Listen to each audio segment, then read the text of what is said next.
نہیں چھپا ہے، یہی تقویٰ ہے۔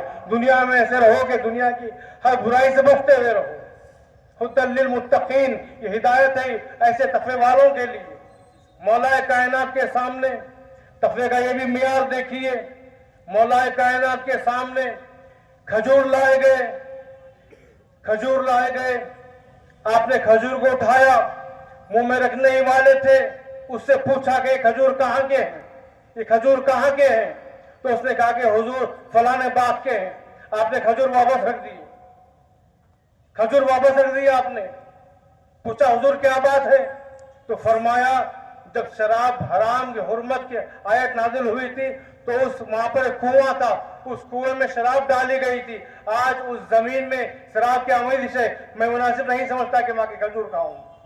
یہ تقوی کا معیار ہے۔ تو یہ تقوی بزرگوں کا تقوی ہے، ہمارے لیے یہی تقوی ہے کہ ہم اللہ تعالیٰ سے ڈریں، اس کا خوف رکھیں، اور اللہ رسول نے جو چیز سے منع کیا ہے اس سے رک جائیں۔ جب ہم یہ تقوی آ جائے گا، یہ پرہیزگاری آ جائے گی، عموماً ہم یہ باتیں اکثر نہیں کہتے، لیکن شب قدر کا موقع ہے، ضروری ہے کہ یہ بتایا جائے۔ ابھی بہت سی تفصیلات ہیں، وقت بہت کم ہے، ایک دو باتیں عرض کرتے ہوئے اپنے کلام کو سمیٹ لوں گا۔ تو یہ وہ کتاب ہے جس سے متقین ہی فائدہ اٹھا سکتے ہیں۔ پھر قرآن نے متقین کی بے شمار علامات بتائی ہیں، اس میں سے ایک علامت یہ ہے کہ یؤمنون بالغیب، جو غیب پر ایمان رکھتے ہیں، یعنی جتنے لوگ غیب پر ایمان رکھتے ہیں، علماء فرماتے ہیں، فخر الدین غازی فرماتے ہیں کہ 17 غیب ہیں، 17 غیب پر ایمان رکھنا تقوی ہے۔ متقیوں کی پہلی علامت تقوی بتایا گیا ہے قرآن میں۔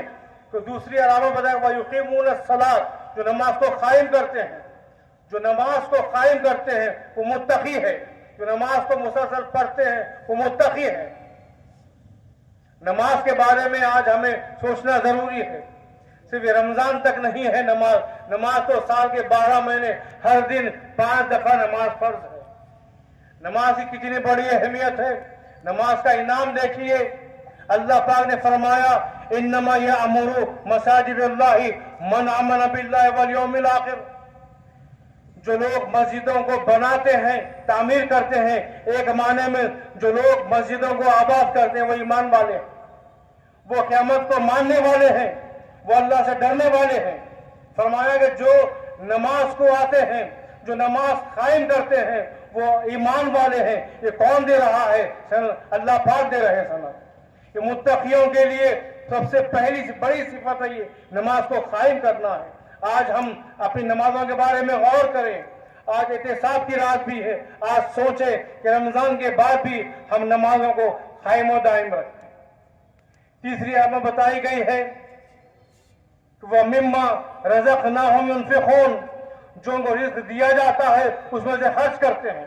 متقی وہ ہیں جو رزق دیا جاتا ہے، رزق کے معنی میں علم بھی ہے، روٹی بھی ہے، مال و دولت بھی ہے، اولاد بھی ہے۔ جو اولاد کو تربیت دیتا ہے وہ رزق تقسیم کرتا ہے، وہ خرچ کرنے والا ہے، وہ متقی ہے۔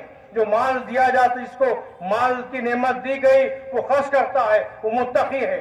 جو روٹی دی جاتی ہے وہ کھانا تقسیم کرتا ہے، کھانا کھلاتا ہے، وہ متقی ہے۔ قیامت کو ماننے والے متقی، قرآن کو ماننے والے متقی، توریت و زبور کو ماننے والے متقی، یہ قرآن کہہ رہا ہے تو ضروری ہے کہ ہم اپنے اندر تقوی پیدا کریں۔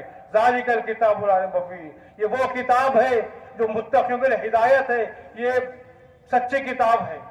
اس کتاب میں کائنات کی ہر شے موجود ہے۔ آج سائنسی ایجادات ہو رہے ہیں، دنیا میں جو چیز ہے وہ قرآن میں ہے، دنیا میں جو نہیں ہے وہ قرآن میں نہیں ہے۔ جو چیز دنیا میں ہے وہ قرآن میں ہے۔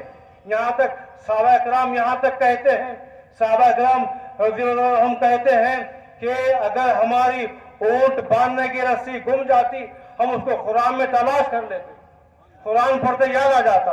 اتنی محکم کتاب ہے، اس میں کائنات کی ہر شے کا حل ہے۔ اب اس قرآن کے نزول کی جو رات ہے، اس قرآن جس رات پہ نازل ہوا اس کی برکت یہ کہ 1000 مہینوں سے بہتر ہے۔ تو قرآن کی عظمت کا عالم کیا ہوگا؟ جس لیلۃ القدر خیر من الف الشہر، جس رات قرآن نازل ہوا اس رات کی اہمیت 1000 مہینوں سے بہتر ہے۔ 83 سال